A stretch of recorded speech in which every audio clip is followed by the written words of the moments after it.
I am a firm believer that doing less is launching you to doing more.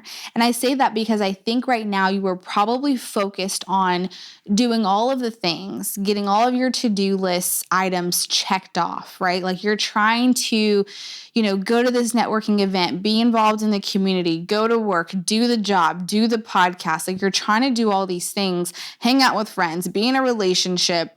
And along the way, you don't realize, but all of those things are only getting like 10% of your time. Okay, so when you are launching your personal brand and as you're building it, wherever you are in this stage, I encourage you to focus on one thing. And I'm speaking from experience because if you go back into the previous episodes, I talked deeply about where I was during that time, thinking I can do everything, right? And so I encourage you, my friend, to do less because it will launch you to doing more. So if that looks like if you're doing a podcast right now, and that looks like just doing one podcast once a week or doing it every other week, you put in all your energy into that and watch how it will launch you forward. Watch the amount of views go up. Watch your content get better. Watch your speaking get better because you're putting so much energy into that. Okay? Even look at your business. Pouring into one system and say, you know what, we're going to focus on really increasing our content in our email list, right? Like we're going to pour so much love and emphasis in making sure that every single word is spelled right, writing an email to our email list. And you will see your email list like just advance and increase. But more importantly, you'll see people start responding. They're like, who is this person on the other side? I like this, right? Whether it's working out, let's even talk about that. It's the top of the year. I know many of you are working out right now. Okay. How consistent are you, honey? Okay. Is it every single day? Is it 4 times a week? Is it 5 times a week, right? Like focus in on one thing. And I used to really believe, I'm telling you, I used to believe that I'm like, I can do all these things. Like, I don't know what people are talking about. Like, I'm out here doing it. And honey, I was exhausted. Okay. So learn from me and understand that these mistakes are just to give you an overview of like, hey, as you're going into 2025, I encourage you to just take some time to yourself. Ask yourself, are you doing any of these things? Are you having limited beliefs on yourself? Are you not asking for help because you're afraid that you're going to get denied? Are you unwilling to pivot because you rather be where you are because it's comfortable? Are you not willing to invest in your visual identity because maybe you may not have the funds, but who could you ask to help get you there? And then are you doing 2 or 3 more things than you should be doing right now versus just focusing on that one little thing that you know if you do that, it's going to launch you even further. Can I tell you, and I think I told you this before we started recording, I said, I love everything about you. I love your mindset. I love your lifestyle. I love just everything that you've created. And I think that you are such a strong powerhouse when it comes to standing on what you believe in, when it comes to creating the life that you've always dreamed of. And so I'll never forget one time you're like, no, Danielle, I literally like love my life. I love my like house and everything. And I just never met someone that was so confident and like saying it and believing it. Cause like sometimes people will say things and you're like, yeah, it's like saying, how are you? And people are like, the nonchalant, good. Whatever. But like you responded in a way that was so accurate and so like truthful that I said, I want to get to know more about this person. And like, how do I create on the level and create the lifestyle that you have? And coming in here, first of all, like your home is so beautiful. Thank you. And, I think that you can speak to the women and really anyone out there who may feel like they don't know how to create the life that they've always wanted. Yeah. And so kind of take me through your thought process. I love this. Okay. I will say that I went through a big mind shift change it was 2017. I have it on my ring because I like to be reminded of it. But I just decided that I didn't want to live another day if it wasn't the life that I loved, and if it wasn't the life that I wanted to live. Yeah. And so I do think that there is a point in your life you just have to make a decision. Yeah. You just have to say, I'm going to start making decisions that improve my life. And that's how you start raising your standard, by the way, is I think sometimes we don't have a standard and you kind of have to find it. And sometimes that standard might be on the floor. And so that's okay because that makes it really easy to rise up. Say it again for the people in the back. My standard was on the floor, okay? I almost tripped over the bar. So I just consciously started making decisions that I knew was going to make my life better. So I knew I am not the type of person that wants to be in a 9-to-5 job. I'm a free spirit girl. Yeah. If I have an idea, I love floating towards it. You know, I just, and as my family, their favorite line to say about me is, which way's the wind blowing today? That's where Kelly's going. Yeah. And at first it would drive me crazy. It was almost a trigger for me. And now I'm like, yes, because that's exactly how I want to be. You know, I want that freedom, right? I didn't realize, I thought that was like a life sentence when they would say it to me, but now I see it as freedom. And they probably said it because they were projecting that they wish they were that free. Can you be as free as the wind? I can. Wow. Anyways, I made a decision to just start making better decisions. And then I also started deciding to be around people that had better mindsets. I didn't want the negative talk anymore. That also meant that I had to cut a lot of people out of my life. In the last 10 years, I have probably gone through, well, one actual divorce, but I would say 3 friendship divorces. And those were harder than my actual divorce. Losing 100%. A really, really good friend, at least someone that you thought was a really, really good friend, is hard. It's very hard. But then I also developed a mindset of, you know, friends come and go.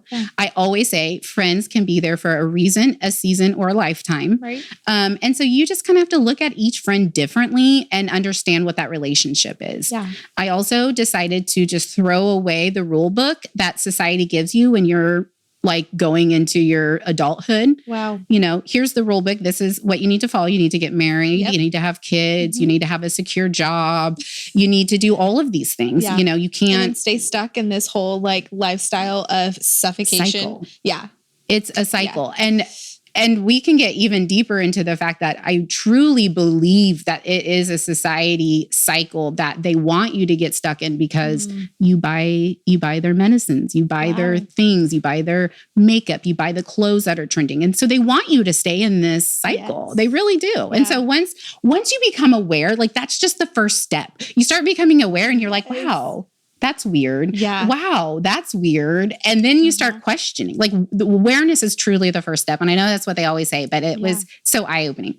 And then I started doing affirmations and I started writing on post-it notes wonderful affirmations for myself. And then I started getting into this different mindset. And then when I started Elevated Agent, I just decided any business that I start or I move into or whatever has to be flexible.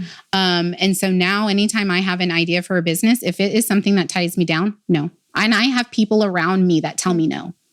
I this year have hired a CFO in my business and we had talked about potentially doing a physical location. And she said, no, you can't. And I was like, it's my money. And she said, no. Wow. Period. And I was like, okay, cool. You know, You're right. You're right. That's how you know they're like your people. Yes, absolutely. What advice would you give someone who is going through life and they have that feeling of, you know, I don't know if this is what I should be doing. I don't know if I'm living in my purpose right now. Like this doesn't feel right. I feel like I may be abandoning my destiny, but it's more uncomfortable for me to stop and ask myself that and try to figure out an alternative. It's more comfortable for me to stay here, even though there's this underlying feeling. What advice would you give to someone feeling unsettled, but not willing to pull the trigger on the next step of figuring out what their future looks like? Yeah, that's a good question. I think like right now in this space, I would say like stop what you're doing and like take 5 days to yourself And if you are, and don't do anything, right? Yeah. So like do your day-to-day, like, you know, get up, go to work. If you are an entrepreneur, I would say take like, if you can, if your business allows it, but like take 5 days to truly like just be still. Yeah. Like take yourself on a walk, take yourself like to the movies. And within those 5 days, if you are still feeling the exact same feeling that you are feeling, it's time to address it. Yeah. Because I think that when we are operating on our day-to-day daily duties, we are filling the void of feeling whatever void that is like trying to disrupt our daily duties, right? So like the void that you're not trying to address is like the thing that you actually probably should. But I think that we cover it up with all of like the daily duties, like the work and the friendships and the dinners and the meetings. It's like we just like stuff it with like, it's like a stocking. Like we just stuff it with like all of this stuff. But when you don't do anything and you have nowhere to go, you have nowhere to be, and that feeling is still there, it's like, yeah, girl, it's time to address it. It's time to be still. And honestly, if someone were to be like, you know, I don't have time for that, that's totally false. You have time for what you want to make time for. And I think the biggest thing for me, what I learned, especially after the event, right, was like, it can wait. It can wait. And whatever project that has a deadline, whatever thing that you're working on that you're like, I'm afraid that if I don't finish this, I'm going to miss out. That's actually a huge sign that you are supposed to just be still. And I say that from experience because after the event, I remember this feeling of like, I have to keep the momentum. I think I told you that. I was like, we have to keep the momentum. I remember like, we got to keep going. We're going to lose people. And it's like, you are feeling this like anxiety and pressure. And it's like, when you think about going back to the character of God, right? Because I just like, he is my foundation, you know? And so I always just compare things to him. And honestly, I think it's really helped me get into this headspace of stillness and like peace.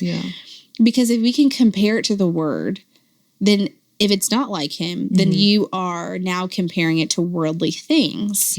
And that is not of him, right? And so I think for me, like as a creator and as a business owner and as, you know, a person that does all of these things, I really had to find something to lean on. And like, yes, I was and have always been a believer, but I think that I was a passive believer. Like I was just one of those people that was just like, yep, I go to church, I check it off my list and I'm like, go, right?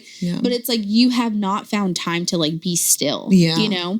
And so going back to after the event, and I said, oh my God, we got to get these social media videos out, like And I literally, I kid you not, I felt the Holy Spirit say, do not post. It's actually time to get off of social media.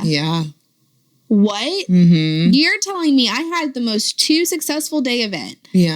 That was great. People are posting pictures and photos. They're waiting on us. It's a month later.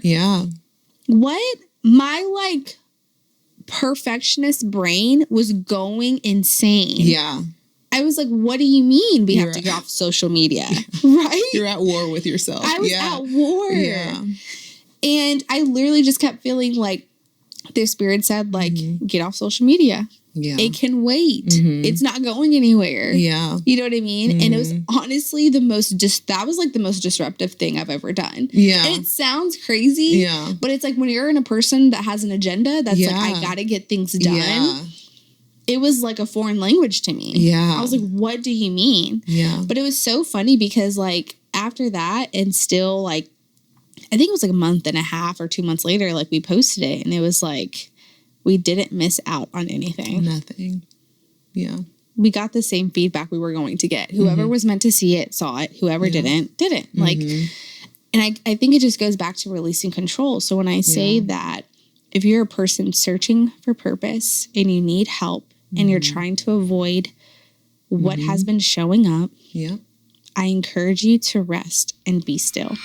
If I were to come down to one thing that personal branding is? It's your reputation. Yes, absolutely. It is what people say about you when no one is looking. Yeah. It is what people say about you when you are not in the room. Yes. It is literally just one key thing. Personal branding is your reputation. Yeah. Who are you when no one is looking as well?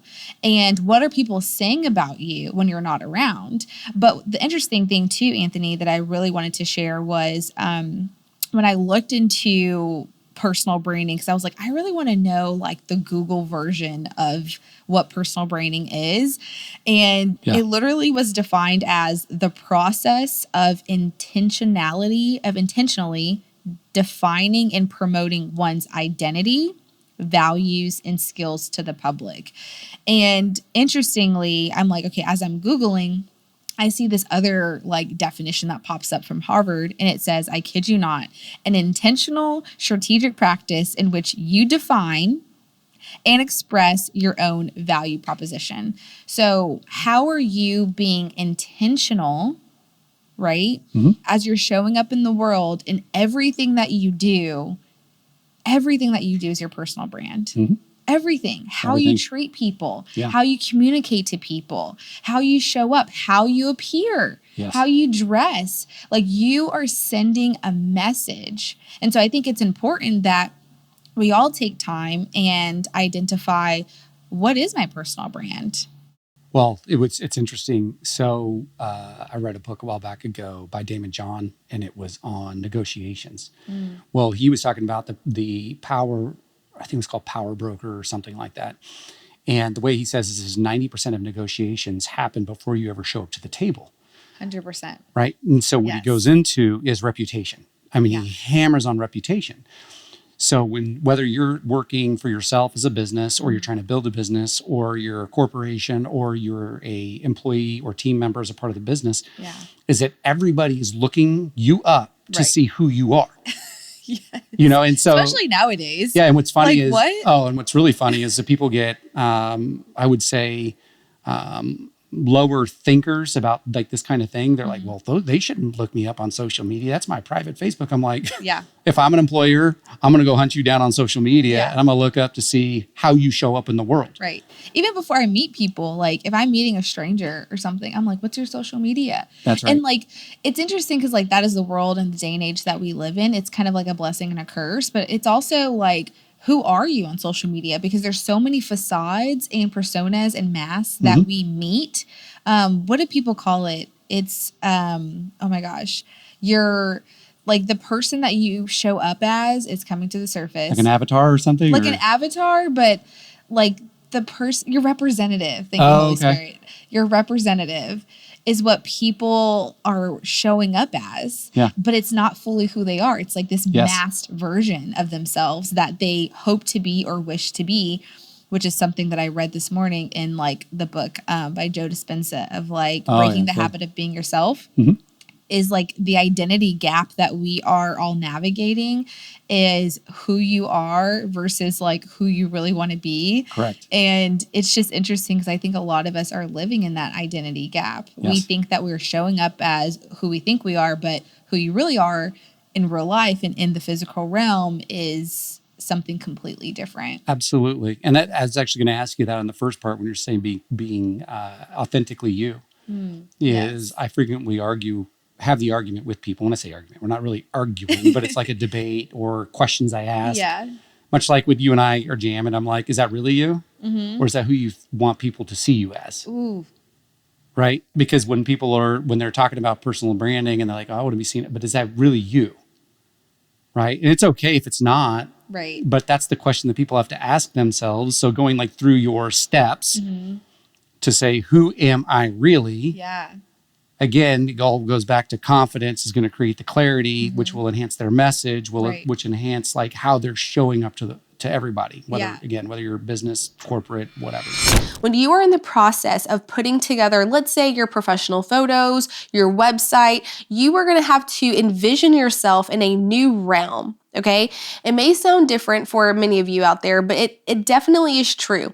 You may have to envision yourself in a new realm. Your highest version of yourself looks so different than what you currently see. And I say that because this whole life that we have is a journey. This whole life that we have is literally us learning lessons along the way, which is why many of us rebrand. Think about it. When I was first launching this podcast, I think back to who I was at the time, right? Just a very different individual, young lady, still trying to figure it out. I was still in the news industry. I was trying to literally just do the day-to-day things. And I was just honestly doing a podcast with no strategy, no system, just interviewing people for fun. It was a great start, right? Like it was just something that was a really good hobby at the time. And so now fast forward, I would say 5 to 6 years later, I've evolved since then. And so rebranding for me was so personal that I said, you know what? I'm not going to hide any of the scars. I'm not going to hide the journey. I'm not going to hide anything because one, I think hiding is what keeps everyone in this space of fear. Okay. And we're going to get to that space in a second, but hiding keeps everyone in a space of fear. And which is interesting because really fear is like nothing. It's what we create in our mind because fear is false evidence appearing real. But when I think back to who I was back then, I was striving to be a person that everyone wanted me to be. I was striving to be a person that was, all put together. I had all the answers. I dressed really nice. I knew everything. My life was just everything that people imagined. And I think it just really came from a mindset that I took on when I was younger. So it was like an identity cap that I just held on and was walking through life like, this is who I am. And it was so crazy because I embodied the identity so much that I believed it to be true. And so it's interesting because going back to, I wanted this journey to be so open and I wanted to bring people along with the rebrand. So you can see that I'm still walking through this, clearly. I'm still processing things. I'm still trying to shed off the pieces of me that were put on me when I was younger. I'm still trying to walk in the boldness that, God has put on my life and not be afraid to, say things I may not fully understand or get, but say, hey, I'm still walking through this. I'm still processing this thought, but I want to share it with you, right? And so I think being open and vulnerable and just not having fear around communicating with people because we are all trying to figure it out. That's the thing. We're all trying to figure it out. But I think we want to have it all figured out before we get out there, before we put ourselves out there. We want to have it all figured out. What if God chose you to reveal your story, reveal your journey as you are walking through it? What if God chose you to do that? I think when I think about moving to Topeka and I think about that sacrifice, I'm like, that was obscurity, right? That was obscurity. That was supposed to be your one season. That was supposed to be the one surrender, and it's interesting because it's as a believer, I've understood that this walk is not a one-time surrender thing. Mm-hmm. We learned at the Woman Evolve that no, there's different levels of surrender, honey. This is not a one-time payment, you're done. Right. This is a monthly payment. Yeah. I heard it once that you should be able to look back over your life and see a series of crosses. Ooh. Of areas where you had to surrender. Yeah. And nope, I'm going to lay this down. I was like, dang, that's good. I was like, man, I want people to be able to look back over my life and see a series of crosses where she's had to lay down what she wanted, what she thought she wanted, all of that, and be like, okay, Lord. But I love it because it's the fruitfulness and the image of that after is he gives us what we've always needed. Yeah. And really what we're supposed to have. Yeah. it's like I could have had all these plans for myself, but the moment that I choose that cross, it's like you're saying yes to something so much bigger than yourself. Oh my God. Can we please talk about that? Yeah. I was thinking about this morning. I was just like, okay, I know I said yes. And I was actually talking to like my girlfriends earlier, and I said yes a long time ago, but I never knew what I was saying yes to. I was just like, yes, First Lord, cross. I'm here. Yeah. Like, I'm here. I'm laying it all down. Right. And I think that back then there were a couple of sacrifices I made. Yeah. But it was like, It was a cross of its own. it was like a mini little, Yeah. here we go, cross it off, right? But then like as the journey and as like these months have went on this year, it's interesting. I just would have never imagined this space. But it's interesting because it really has me in this space of like trust and like having to believe God for something I literally have never seen before, like no other. Yeah. Like if you were to ask me what does next year look like, I don't know. Yeah. Like I don't even know what next month looks like. I'm literally taking it like not even a day, an hour at a time. Yeah. Sometimes that's all the Because best you can do. it's just like, it's like one foot in front of the other. Your brand deserves more than just a selfie. It deserves a vision captured perfectly. Hi, I'm Danielle J. Martin, and I'm here to help you create a visual identity that creates a lasting impression. So whether you're launching a business or you're enhancing your presence or you're rebranding, your photos are your first impression. So our brand photo shoots aren't just for you to take pretty pictures, but they're for you to tell your story, build trust, and connect with your audience in a whole different way. So if you're ready to elevate your brand that creates a lasting impression, go ahead and click that link down below. I've learned that people pleasing will destroy you because you are going to be suffering from worldliness. And so I truly believe that God wants you to get to a space where you can hear him so he can lead you, and he should be the author and the leader of your life.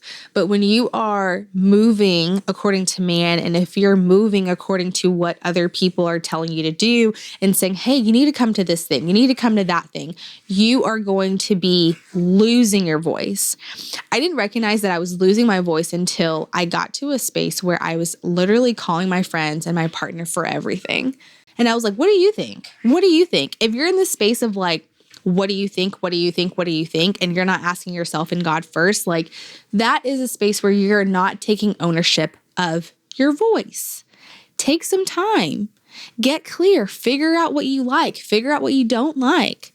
Like truly ask yourself, hey, check in with yourself before you ask anyone else.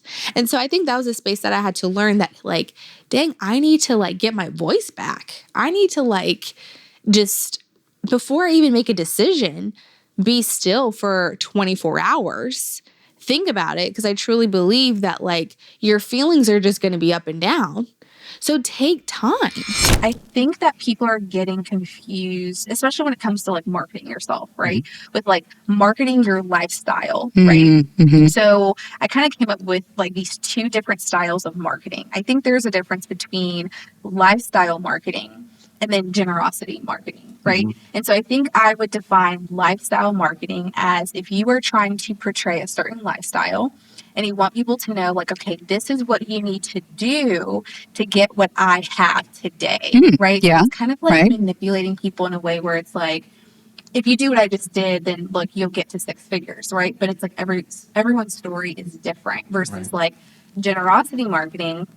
Anthony, I think you kind of like always emphasize that you have to be so obsessed with your client's problem that it becomes your own problem. Where you care enough. And so I would define generosity marketing where you are offering so much value, education for free that you're not expecting anything in return. So it's like, how would you guys see the difference between lifestyle marketing versus generosity marketing?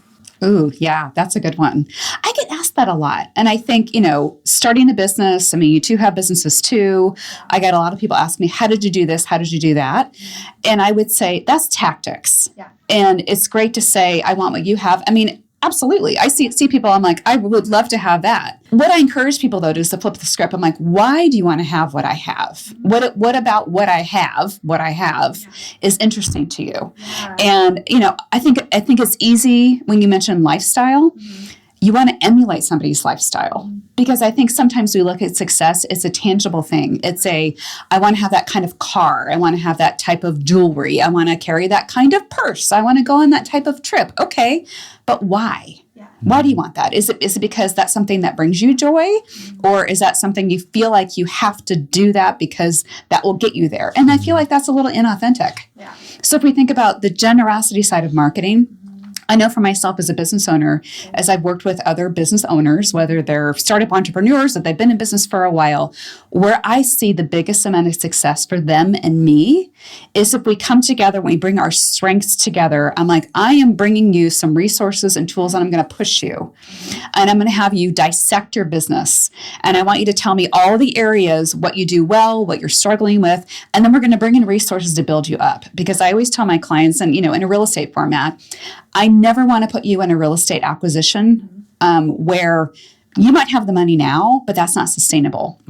Because that doesn't make you successful. It doesn't make me successful. So we're gonna baseline it. We're gonna figure out, what are you bringing to the table? What are you an expert at? What do you do really, really well? Because what you do well is probably not what I do well. I mean, if you have a coffee shop and you roast the most amazing coffee brew, I can't do that, but I'm gonna drink your coffee. Right. So you do that well. Let's capitalize on that. And I'm gonna bring to the table what I do well. So that way we are raising each other up. And I love the quote, "A rising tide lifts all boats." And I see that. And that's, in my opinion, the generosity side of marketing, because if we're building communities, and we are here in the Midwest and we're here in Kansas, but if we are truly we're building communities, we're building the people in our communities rise. So good. Yeah, I a couple things. So Jim Rohn says, Zig Ziglar says, if you help enough people get what they want, then you get what you want. Yeah. And then Jim Rohn says, he says that if you raise the value in the marketplace will pay you your value. And so if people say, well, I want to make more money at work, or I want to increase my business, my question always back to them is, what value are you adding to the marketplace? Right. And so when we produce content for the marketplace, like we're doing YouTubes and all these things, these podcasts, it's providing content and a way of thinking to build into people, to help them have a transformational change in the way that they think about how they think. Right. And by adding that value without expecting a return, it will, people can believe whatever they want to believe, but it will create, like the law of abundance is that if we're out there producing and creating and loving and lifting others up with the stuff with our skill set that you had mentioned, with our gifts, and we do this, the tide will rise. It'll come back to you. And it'll come back to us. It may not come back to us from Joe Bob from down the street who we're serving and helping through something, but it may come from over here, because I believe that our positive intention to make an impact and change will be rewarded somehow. Right. Absolutely. And that's the faith that I have in it. If you are trying to collaborate with certain people, if you're trying to get to a certain space in your career, if you're trying to get in a certain room or environment, honey, you have to speak up. You have to literally put yourself out there. Another story I have for you is I was out with one of my girlfriends, and it was interesting because I am probably the most sociable person that you'll ever meet. Like, I talk to anybody. I don't care who you are. If you're, Bob Schmill on the street, I'm like, hey, what's up? How are you? Right? And so it was so funny because there was a time when this guy was trying to get to know what I was doing. He was like, yeah, I see you have a podcast. Tell me more about it. And I don't know if it was because I was just really tired at the time, and he was trying to hold a whole conversation. And you could tell I was just really turned off and was not trying to have a conversation. Not the fact that he was hitting on me, but just the fact that I was just really not trying to have a conversation. And it was interesting because my girlfriend after said, why were you talking to him like that? Why were you talking like, he was not interested? Do you not know like this person is X, Y, and Z and they could help you get, to this space? And I'm like, oh, really? And so it's funny because I usually have that mindset going into any conversation that I'm having. But lately I've just been so kind of like protective of like who I talk to and why I talk to them. And so it's just funny because it was just another reminder that you do not know who you're talking to. Like, you have no idea who you're talking to. And so you should treat everyone, first of all, you should treat everyone with the same image as if this is God's child. This is like literally God's children. Like, this is like the son of God. This is the daughter of God. And if we were to all have that character of like, hey, you know what? Like, hi, nice to meet you. I know I don't know you, but like, I want to get to know you. Right? Like, genuinely, and like looking at them in their eyes and saying, you know what? I want to know more about you. Tell me about your story. That's really interesting. And so it was funny because it really checked me, because after the fact, I was like, ooh, this person is someone I really do need to connect with. Right? And so over time, you know, I said, wow, how many of us are doing that? Because we are expecting people to look a certain way. We're expecting them to, you know, look like they have money, or we're expecting them to look like, you know, that they are so groomed up enough and put together that like, that's the type of person I want to connect with. It's like, honey, no, like, first of all, the people that have the most money don't look like they have money at all. So that's just another like free tip for you. So literally, like, stop acting like you are too good enough to communicate with anyone. That's number one. So going back to mistake number 2, not asking for help, is if you have a question about how to get into, let's say, a certain event or environment, or you're trying to really get into the room of a lot of people that you know could help you really like open doors and give you access to other opportunities, you would literally have to decrease your pride and not be afraid to go ask the person that maybe you don't even like that has access to that room. And so it's interesting because it's another reminder that the Bible says to love your enemies as God loves you. And so you literally have to take away your pride, take away your ego to think that, first of all, why would we leave it up to this person to think that they would keep us from the opportunity when really it's God that at the end of the day advances us to where we're supposed to be? That was like the biggest wake-up call for myself, is like, stop thinking that the people that you don't like, or you think that they don't like you, is going to keep you from the blessing that already has your name on it. You are called to be where you are because God has placed you there. And regardless if he uses your enemies or the people that don't like you, which is more than likely what he does, you have to literally like say to yourself, okay, God, like, I see you, I understand you. Now, if he were to put you in that position and say, I want you to go out and do the same thing. I want you to go open that door for them. I want you to go connect and network with that person that you may not like and give them that exact same opportunity that I gave you. Now, that's a whole different level. Speaking from experience, like both of us, release this space, this identity of like, release it. Come on, let's do it together. Let's release.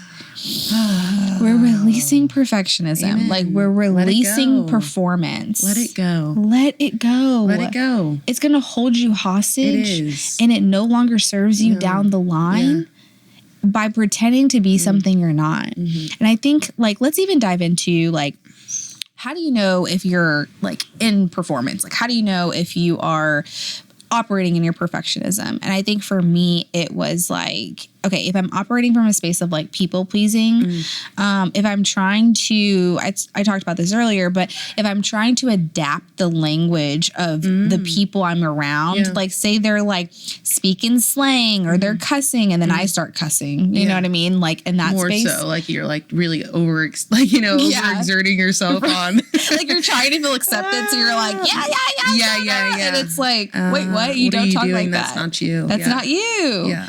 And so I think that's when you know you are operating in a space of like performance, perfectionism. Yeah. When you're moving quickly. Moving like, quickly. You're not like, are you taking a moment to pause? Yeah.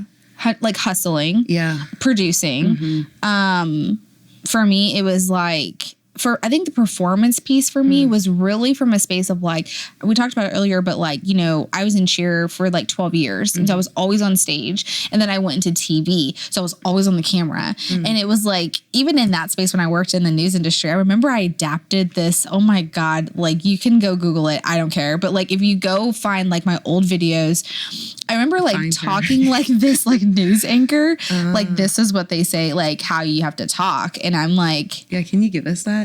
You know, that's like a trend on like social media. Can you give us news anchor?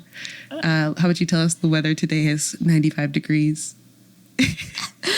Good morning, everyone. Welcome into the Authentic Media Podcast. Outside right now is 93 degrees, more like 70. You want to actually make sure you have that jacket near you. Isn't that crazy? Like, who is that? That's crazy. That's crazy, right? That's so wild because it's like you really are. I'm putting on a show. Like, good morning. I think that for me, it is that out of you body. You have one too. Oh, I do. You have to do one too. Okay, what's yours? Ooh, I don't even know. Come on, let's hear it. Like, you have to give me an announcement. Okay. You guys should come to family night tonight. Oh my goodness. Hey church, we're so excited to have you here. We would love to see you this weekend at family night. There's going to be games, food, activities, and so much more.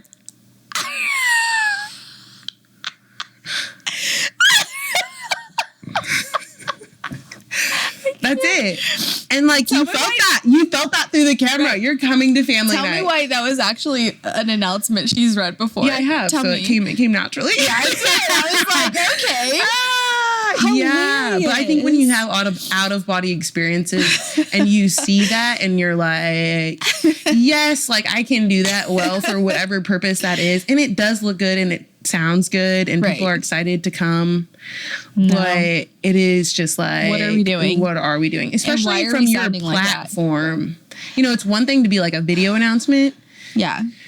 I mean, in that way, it still was a lot, but it's a whole other thing to be like, this is my brand and who I'm presenting myself as. Like, am I being fake or am I just being who I am? Right. What steps did you take? Because I always like to say that this is going to be a very educational platform where we want to kind of give someone the step-by-step guidelines on how to do it, because it's just so easy for someone to like hear your story and be like, wow, like I feel the same way, but I don't know like the next steps to take. Right. So in your situation, what did you do, whether it's prayer, whether it was going to therapy, what did that look like for you? All of it. Like, started off, prayer was the first thing. Like, I just can't do it anymore. Like, pray, like, what do you need me to do? What do I need to learn from this? I always ask why as well. Like, because when I was going through grief, I was mad because I lost my son, I lost my father. Back to back, too. Like, back to back within a year. Like, all of these things I was like upset about, and I became upset with God about it. But I never asked like, God, why are you doing this? But when I started asking the words like, why am I going through this? I started getting the answer through prayer. I started figuring out like, okay, why are you going through this? Because why am I going through it? Because I need to use you to help other people. So it's like the step-by-step way of prayer has to be first. After prayer, you have to start believing yourself. You start reading how to find yourself, how to figure out who you are, because I lost who I was through the whole path. And once you start figuring out who you are, then you go to therapy, and they will help you know who you are on top of knowing yourself as well. All those little things like, I didn't even think about that. Like, and you start thinking about all the things you went through as a child, you be like, I did go through that as a child. Like, that's what therapy brings out of you. Yeah. All those little pieces that you forgot about that you blocked in your brain. Music helped me as well, and try not to listen to I'm like, what kind of music? Hardcore music. Don't try not to listen to that type of stuff. It's more like things that help your mental, like the wavelengths that make you like those type of music that get you going, like spiritual music. I don't know, I can't really say what type of music. It was just more, I put it on like mental health music, and it just give you that calming type of music. I didn't put on like hardcore rap, nothing like that. No secular music. Right, nothing like that. Wow. But it takes steps, and it's not going to happen overnight. It was a whole year process, Right. of just going through all of this. I loved how you talked about you started with prayer, and then you started with trusting yourself, believing yourself, because I think that is an exercise, or I think it's a step that we tend to overlook, or we think that, like, you know what, I don't have to do that. Right. I don't have to spend time with myself, when honestly, like, spending time with yourself and the Lord is like all in one, just like the top things that you need to do. That's something I recently learned. And then I loved how you were transparent about like going to professional help. Did you ever find a challenge as a Black man, like going to therapy was something you didn't want to do because of the statistic, like Black people shouldn't be getting mental health? Or is that something like you just never even thought about? Yeah, I have. My favorite words were, I'm good. Would you still say now? I still say. And I have to dig a little bit. Right. I'm like, what does that mean? Give me a little bit more. They're like, how's everything going? I'm good. Like, that's all I'll say. Like, I'm good. Because I'm so used to, I don't like asking people for help. Okay, so what is that? Why do we not like asking for help? I think it's... Is it an ego thing? I think it's an ego. It's definitely an ego thing. Especially for a man. Right. Like, I complain. I do. I throw it out there, but I don't complain to the point where it's like I just throw everything out there unless I'm frustrated or upset. I hold a lot in. And I just say, I'm good. I'll figure it out. Right. And then I would go in a room or something, and then it's a whole conversation with just me and God. Like, what I'm supposed to do with this? How I'm going to figure this out? How I'm going to move forward with this? It could be something with photography or life or whatever it is. I would just keep saying, like, how? Like, I'm good. So there is this concept that I picked up that's called the economic value ladder. Okay. And so the first step in the economic value ladder is all about the doing. What do you do? Okay. Yeah. And so when we look at the doing or the implementation, that is what people are going to get paid the least at. Yeah. And what I find is when I'm talking to people, whether they're business owners or whether just people working at a job, and they're like, well, I want to get paid more. I'm like, well, you're doing the doing. And they're like, but I don't understand. Like, I'm supposed to get doing the doing. I'm like, that's fine that you're doing the doing, you're doing the implementation, but just understand that the next step up in the economic value ladder is actually unity. So that's why, like, I would say that owners or business managers or directors get paid more than the people that are doing. Right. So it's a step up in the economic value ladder. But what most people do is not, I mean, when I got this and I understood like what my gifts are and my abilities, I graduated out of the implementation and I graduated out of the unity. I'm still there when some things that I do, but I graduated into there's a line that supercharges your income, whether you're a person, a business owner, professional, whatever, is communication. And so if you get your communication down and you start rocking that out in such a way that you're learning how to talk better, you're learning how to email better, you're learning how to text better, you're learning how to get a point across better, is that will pay you 2 to 3 to 4 to 5 times more than the unity level. Right. However, what I find is that most people spend their time at the implementation and the unity, but they want to get paid like they're at the communication level. Right. But they don't want to work on the communication. Right. Because they're like, no, I just want to get paid at this level. Or I hear a lot of people say it must be nice. And I'm like, well, if it must be nice, then go do the work to become this. Right. I've worked with so many companies where maybe there's a sales team. What do sales people do? They what? They communicate, right? So I have admin teams that are like, well, that must be nice that they're getting paid. And I said, that's no problem. I said, you can interview for the team, right? So you can interview for that team. And they're like, well, I don't want to do that. I don't like it. So then don't be expected to pay like you were a sales professional, right? Or that you're at the communication level. And that's fine. That's okay, right? But then the max level of economic value is imagination and vision. And that right there will again. So like if you can see it. That's good. And you can vision it. And then you can communicate it to the people.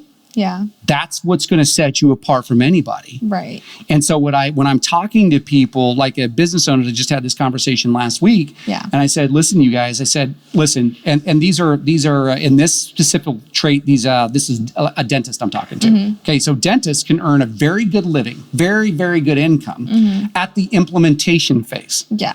However, what I taught them is I said, listen, you can come up to the communication and vision phase. You can grow from a practice to 5 practices. Right. You can move, instead of being a practitioner all the time, you can move into a visionary and communication and coaching phase inside your business.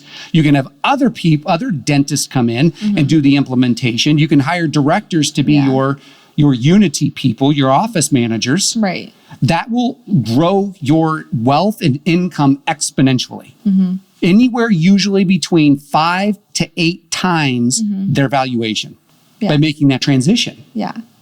And so that's the importance of people understanding that to fire themselves as quickly as possible from implementation as fast as possible. You and I were just talking at our first podcast today. You and I were talking about like you essentially firing yourself Right. from you doing editing on your podcast. And I said, right. Because what does Danielle do well? Right. She has vision and she communicates. But if she's spending, if you have time in a day or you have, let's say you have 80% of your time is spent on editing, Yeah. right? Yeah. You're not spending 80% of your time on creating vision and communicating.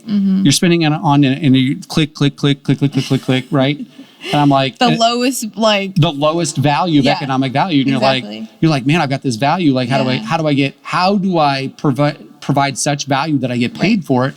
I'm like, Danielle, then quit doing the editing crap. Like you asked me, you're like, well, I could teach you how to edit. This is like a month ago or whatever. I'm like, and you're like, no, I don't get paid to edit videos. That's not my job. Yeah. Right? My job is to encourage, is to build, is to create behavior change, is to implement strategies, to implement tactics to grow people and businesses. Again, going all the way back to helping business owners get what they want. Yeah. And I think it's like a process that we all have to like get through because like I said, in the beginning, I mentioned that every business owner and company goes through a space of like survival, right? Where you have to like do everything and figure everything out until you can get people in places. But it sounds like even when we're talking about economic value, that like even business owners and companies, it sounds like they get to a space where they're comfortable, they are producing, they're scaling a little bit, but there's still some like blind spots, like, you know what I mean? So it always sounds like that companies and businesses need business advisors essentially, because like you're going to come in and you're going to expose like the blind spots and like what they're not seeing. That's right. Because when you're so involved in it, and you don't have any other external or outsider perspective, like sometimes it's like you don't know what's killing you. That's right.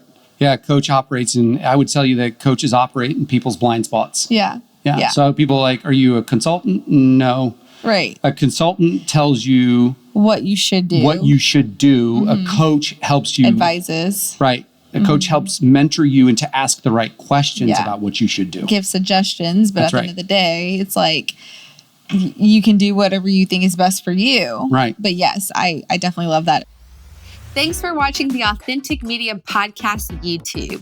At Authentic Media Company, our mission is to help you develop an authentic brand so you can make the impact that you are called to make. If you got anything from today's episode, make sure you drop a comment down below. I'm interested to see what your takeaways are. And if you haven't already, make sure you're subscribed to our YouTube channel so you can be the first to know when we drop our newest episode. In the meantime, have a great day.